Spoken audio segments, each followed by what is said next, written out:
Era uma noite abafada no Texas quando um e-mail aparentemente banal reacendeu sentimentos esquecidos.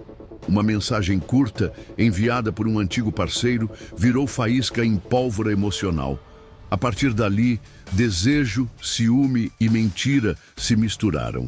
O que parecia rotina virou o primeiro passo de uma tragédia. Quem seria capaz de romper limites por um romance terminado? E o que acontece quando a vontade de possuir fala mais alto que o bom senso? Respostas diretas. Quando a razão cede, escolhas viram armas. E, sob obsessão, pessoas cruzam linhas que jamais deveriam cruzar. Brenda Delgado viveu anos com Rick Pantiagua. Ele chegou a dar um anel de compromisso. Segundo registros policiais, o relacionamento terminou em fevereiro daquele ano porque ele não estava feliz. Mantiveram contato cordial. Em junho, Rick escreveu contando que estava namorando outra pessoa, a dentista Kendra Hatcher. Para ele, transparência. Para Brenda, um golpe. E a convicção de que faria o que fosse preciso para tê-lo de volta, removendo qualquer obstáculo do caminho. Kendra cresceu em Pleasant Plains, Illinois. Formou-se em odontologia e decidiu recomeçar em Dallas, Texas. Em vez de abrir clínica própria, optou pelo Smile Zone, projeto que atende crianças de baixa renda. Fora do consultório, falava sobre a Bíblia e integrou um programa de construção de igrejas, levando atendimento odontológico gratuito ao Equador. Em maio, conheceu Rick no Tinder. Em setembro, o casal falava em casamento. Ele finalizava treinamento em dermatologia na Universidade do Texas. Ela morava no Gables Park 17, próximo a Cedar Springs e a Card, um edifício com câmeras, mordomo 24 horas e garagem monitorada. Valores semelhantes uniam os dois. Planos de mudança para São Francisco estavam na pauta. Enquanto a felicidade deles crescia, a frustração de Brenda se transformava em fixação. A semente do crime já estava lançada. Entre setembro de 2014 e setembro de 2015, a rotina de Kendra parecia desenhada pela realização. Nascida em Pleasant Plains, Illinois, tornou-se dentista após anos de estudo e dedicação. Quando chegou o momento de construir carreira, decidiu se mudar para Dallas, Texas, em busca de novos horizontes. Ao contrário da maioria dos colegas de profissão que ansiavam por abrir clínicas próprias, preferiu juntar-se ao Smile Zone, clínica voltada para atender crianças de famílias carentes. A escolha mostrava mais que altruísmo, refletia sua convicção de que poderia transformar vidas por meio da odontologia. Mesmo fora do consultório, Kendra mantinha um compromisso inabalável em servir. Participava de grupos religiosos e de missões destinadas a erguer igrejas em outros países, além de oferecer atendimento gratuito no Equador. Seu espírito solidário encantava todos ao redor. Em maio de 2015, conheceu Rick Pantiagua através do Tinder. E em poucos meses, o envolvimento evoluiu de conversas leves para planos sérios de futuro. Até setembro, ambos estavam apaixonados, comentando sobre casamento e sonhando com uma mudança para São Francisco. Enquanto Rick se preparava para concluir sua formação em dermatologia na Universidade do Texas, Kendra aproveitava a segurança e o conforto do condomínio Gables Park 17, equipado com câmeras, porteiros e garagem monitorada. A harmonia entre os dois transbordava, transmitindo a ideia de que eram parceiros ideais, unidos por princípios e metas semelhantes. A imagem que Kendra passava era a de uma jovem generosa, dedicada e cativante. Sua capacidade de conciliar trabalho, espiritualidade e amor próprio a destacava. No entanto, enquanto seu círculo social celebrava cada conquista, alguém em silêncio cultivava um ressentimento crescente.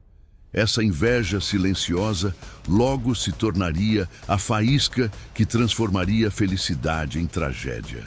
Na sexta-feira, 2 de setembro de 2015, Kendra encerrou seu expediente no Smile Zone, como faria em qualquer outro dia. Estava animada. No fim de semana prolongado pelo feriado de Labor Day, viajaria ao México com Ricky e, à volta, traria uma conversa séria sobre a mudança do casal para São Francisco. Ao dirigir para o Gables Park 17, estacionou seu veículo na vaga habitual às 19h42, dentro da garagem monitorada. O ambiente transmitia segurança, reforçada por câmeras e vigilância constante. Nada parecia fora do comum, mas em segundos a tranquilidade cedeu lugar ao caos. Testemunhas ouviram um grito feminino ecoando e logo em seguida o disparo de uma arma que selou seu destino. Entre os que ouviram o barulho estava Hashem Saad, vizinho que rapidamente acionou o número de emergência ao reconhecer que algo grave acontecia. Pouco antes, moradores observaram um Jeep Cherokee sair apressado da garagem, detalhe que mais tarde se tornaria fundamental. Quando os policiais chegaram, encontraram Kendra já sem vida. Próximo ao corpo, havia um carregador de pistola e fragmentos de munição. A ausência de sua bolsa levantou a hipótese inicial de latrocínio. O cenário, contudo, escondia sinais que não demorariam a surgir. O exame da trajetória da bala revelou que o disparo fora feito pelas costas, enquanto a vítima estava ajoelhada, provavelmente obrigada a assumir essa posição. Além disso, resíduos de pólvora encontrados em suas mãos sugeriam que ela estava rendida no momento do tiro. Nada indicava uma ação precipitada de assaltantes, mas sim uma execução planejada. A suposta tentativa de roubo era apenas uma fachada. Os investigadores, diante de uma mulher altruísta e respeitada, precisavam agora responder à pergunta mais difícil. Quem teria interesse em silenciar Kendra de maneira tão cruel? Após processar a cena, a polícia teve a difícil missão de avisar Ricky Pantiagua. O namorado recebeu a notícia naquela mesma noite e ficou devastado. Em meio ao choque, enviou uma mensagem à ex-companheira Brenda Delgado, ainda considerada amiga próxima. Brenda respondeu oferecendo apoio incondicional, garantindo que estaria disponível a qualquer hora. Esse detalhe, embora parecesse gesto de empatia, ganharia outro peso com o avanço das investigações. Enquanto isso, agentes revisaram gravações das câmeras do prédio. O Jeep Cherokee, visto em fuga, aparecia chegando à garagem às 19h15, 28 minutos antes da chegada de Kendra. Um homem desceu do veículo, aproximou-se da vaga onde ela estacionava diariamente e retornou ao carro pouco depois. Minutos mais tarde, o mesmo indivíduo voltou a agir e, em seguida, ocorreu o disparo fatal. Ao analisar o vídeo, a polícia concluiu que não se tratava de um crime ao acaso. Havia preparo, observação prévia e um plano cuidadosamente executado. O que chamou ainda mais a atenção dos investigadores foi que o homem não estava sozinho. As imagens mostravam claramente uma mulher ao volante, dirigindo o Jeep logo após a execução. O envolvimento de duas pessoas eliminava de vez a tese de assalto improvisado. Ainda assim, a qualidade das filmagens não permitia identificar rostos nem placas. Diante disso, autoridades decidiram divulgar fotos estáticas do vídeo para a comunidade, pedindo ajuda de quem pudesse reconhecer os envolvidos. Surpreendentemente, o apelo não caiu no vazio. José Luiz Ortiz procurou a polícia e afirmou que o Jeep nas imagens era dele. Declarou não ter ligação direta com o crime e se mostrou disposto a colaborar, fornecendo detalhes que revelariam uma rede de personagens até então invisíveis. A partir dessa revelação, a narrativa de ciúme, manipulação e vingança começava a se desenhar de forma perturbadora. Quando José Luiz Ortiz reconheceu o Jeep nas imagens, imediatamente se apressou em contar sua versão. Ele explicou que, na manhã de 2 de setembro de 2015, havia emprestado o veículo para Brenda Delgado e Crystal Cortez, de 26 anos.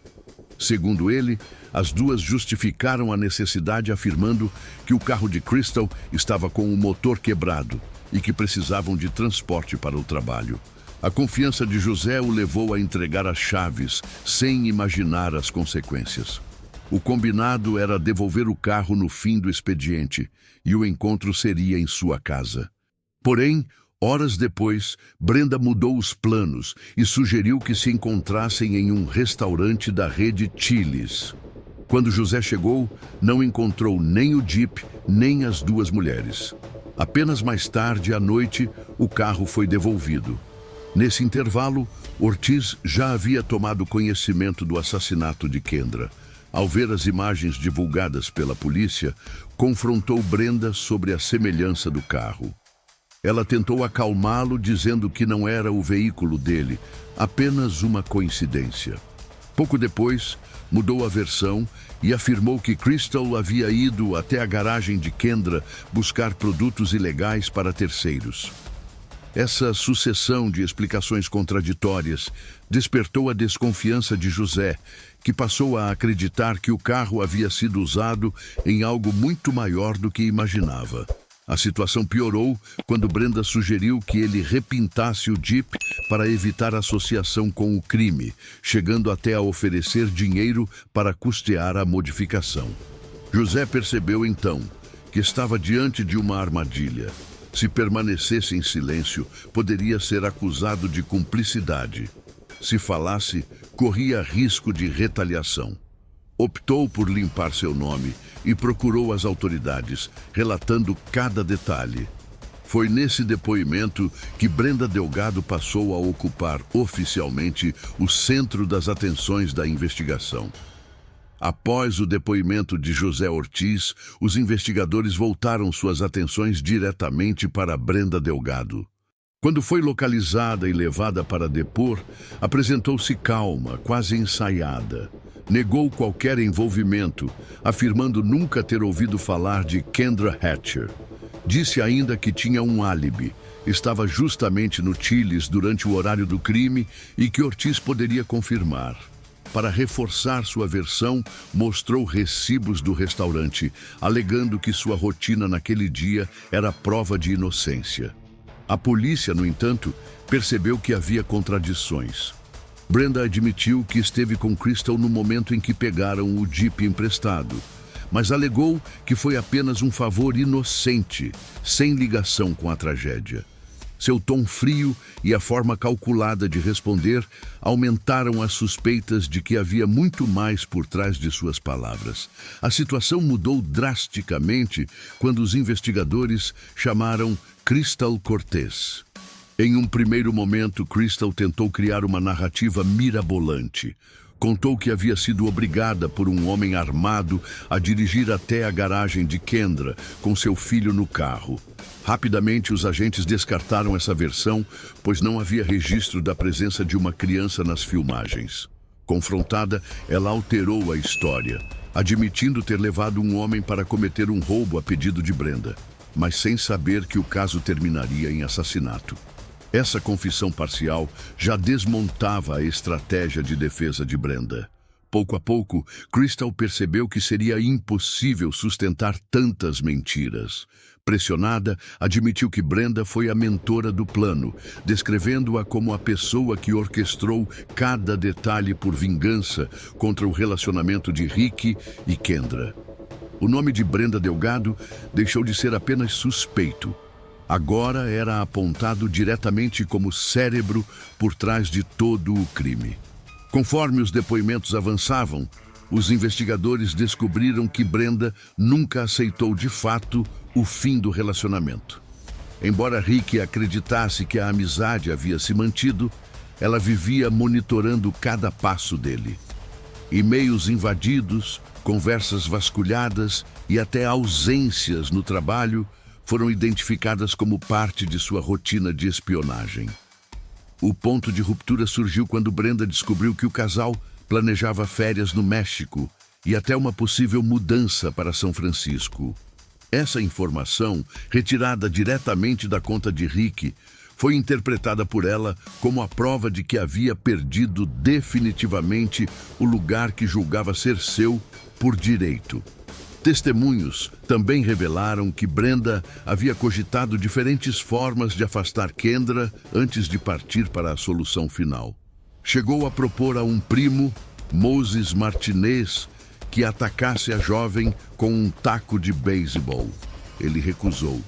Mais tarde, apresentou a mesma ideia à amiga Jennifer Escobar, oferecendo inclusive dinheiro, drogas e até um carro para que aceitasse. Novamente recebeu um não. A recusa das pessoas próximas não a fez desistir. Ao contrário, aumentou a determinação em eliminar a rival. Esses relatos demonstravam que o crime não nasceu de um impulso, mas sim de uma escalada lenta de obsessão. Brenda construía cenários em que Kendra seria neutralizada, acreditando que assim teria tempo para reconquistar Rick. Quando não conseguiu cúmplices confiáveis, voltou-se para Crystal Cortez, que se tornou peça-chave no plano. A obsessão já não era apenas ciúme, era uma convicção doentia de que a única forma de recuperar o ex-namorado seria retirando Kendra de cena, a qualquer custo. A entrada de Crystal Cortez na vida de Brenda parecia, à primeira vista, improvável. Crystal era mãe solo, enfrentava dificuldades financeiras e tentava sustentar o filho com salários modestos. Já Brenda aparentava estabilidade, possuía casa, emprego e transmitia a imagem de alguém confiante. Essa diferença de contextos criou um elo perigoso. Ao perceber a vulnerabilidade da nova amiga, Brenda ofereceu ajuda em dinheiro. Um comprovante bancário mostraria depois a transferência de $500 feita como espécie de adiantamento. A amizade rapidamente se transformou em parceria criminosa. Crystal, em busca de apoio, aceitou fazer parte dos planos, mesmo reconhecendo os riscos. As duas passaram a observar a rotina de Kendra. Chegaram a usar binóculos em frente ao consultório, estacionando em um brechó do Exército da Salvação. Também seguiram a dentista no trajeto até o condomínio, testando formas de acesso à garagem. Com cada detalhe aprendido, Brenda acreditava estar mais próxima de eliminar a rival. Mesmo com vigilância constante, Brenda e Crystal sabiam que precisariam de alguém disposto a executar o ato final. Foi nesse ponto que conheceram Christopher Love, de 31 anos. Ele aceitava trabalhos sujos em troca de dinheiro e drogas. As conversas entre os três incluíram diferentes métodos para atacar Kendra, mas a decisão final foi clara: usar uma arma de fogo. A justificativa era pragmática, seria rápido, direto e garantiria a fuga. Brenda ofereceu não apenas pagamento em espécie, mas também conexões criminosas que poderiam interessar a Christopher. A promessa de drogas e de uma rede de contatos ilegais consolidou o acordo. Com a função de atirador definida, Crystal assumiu o papel de motorista, enquanto Brenda cuidaria da coordenação. O triângulo macabro estava formado, e cada um conhecia sua responsabilidade. O que faltava era apenas escolher o momento certo para agir. Na virada para setembro de 2015, Brenda intensificou sua vigilância. A leitura de e-mails de Rick revelou que ele e Kendra viajariam ao México no feriado de Labor Day e que já discutiam a mudança para São Francisco. Para Brenda, esse era o limite. O crime precisava acontecer imediatamente. No dia 1º de setembro, o trio fez ensaios do que ocorreria na garagem do Gables Park 17. Cada um praticou o papel designado. Christopher seria o atirador, Crystal a motorista e Brenda a mentora, coordenando a logística. Na manhã seguinte, José Ortiz entregou o Jeep emprestado, acreditando em um simples favor. Brenda e Crystal foram buscá-lo juntas e mais tarde passaram pela biblioteca de Carrollton, onde deixaram Brenda antes de seguir adiante. Crystal, no entanto, precisou interromper momentaneamente o plano para buscar o filho e o sobrinho na escola, levando-os até a casa da avó. Depois, retornou com Christopher para colocar o esquema em prática. Ao final do expediente de Kendra, os dois comparsas a seguiram de carro. Chegaram ao condomínio antes dela e aproveitaram o momento em que um morador entrou para acessar a garagem. Ali, aguardaram em silêncio. Quando o relógio marcou 19h42, Kendra estacionou na vaga habitual. Christopher desceu do Jeep, aproximou-se e a obrigou a ajoelhar-se. Sem hesitação, disparou pelas costas, matando-a instantaneamente. Crystal permaneceu no veículo, pronta para acelerar na fuga. Após o tiro, o caos foi imediato. Gritos ecoaram, moradores ligaram para o 911 e o Jeep deixou o local em alta velocidade. O grupo seguiu até a residência de Christopher, onde ele ficou, e em seguida, Crystal devolveu o veículo a Ortiz como se nada tivesse acontecido. Para Brenda, que aguardava notícias, tudo ocorrera conforme planejado. No entanto, as câmeras de segurança e os erros cometidos naquela noite logo transformariam a certeza de impunidade em uma rede de provas irrefutáveis. Com a pressão das provas e os vídeos de segurança apontando sua presença na cena, Crystal Cortez não conseguiu manter versões inventadas. Ela admitiu que estava ao volante do Jeep e que ajudou no crime. Para reduzir sua pena, aceitou colaborar com a promotoria.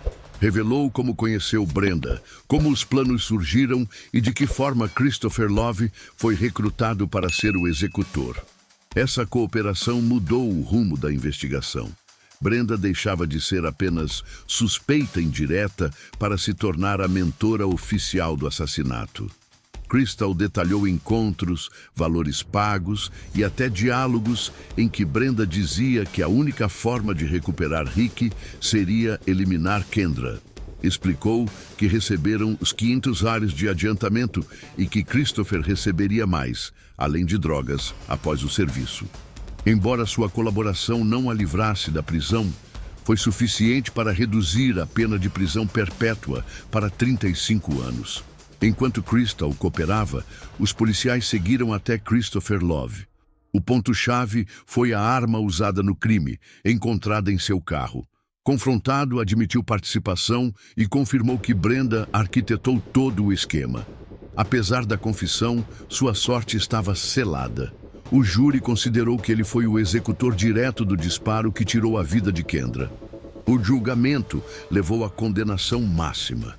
Christopher recebeu pena de morte, tornando-se o responsável legal pelo ato final da execução. A sentença refletiu o entendimento de que, embora Brenda fosse a mente por trás do plano, o tiro partiu de suas mãos. O ciclo de traições, manipulações e violência se fechava em torno dos três. Brenda como estrategista, Crystal como cúmplice e Christopher como executor. Quando percebeu que as provas e os depoimentos a colocavam como mente por trás do assassinato, Brenda Delgado decidiu não enfrentar a justiça. Antes que pudesse ser formalmente presa, desapareceu. A fuga foi calculada.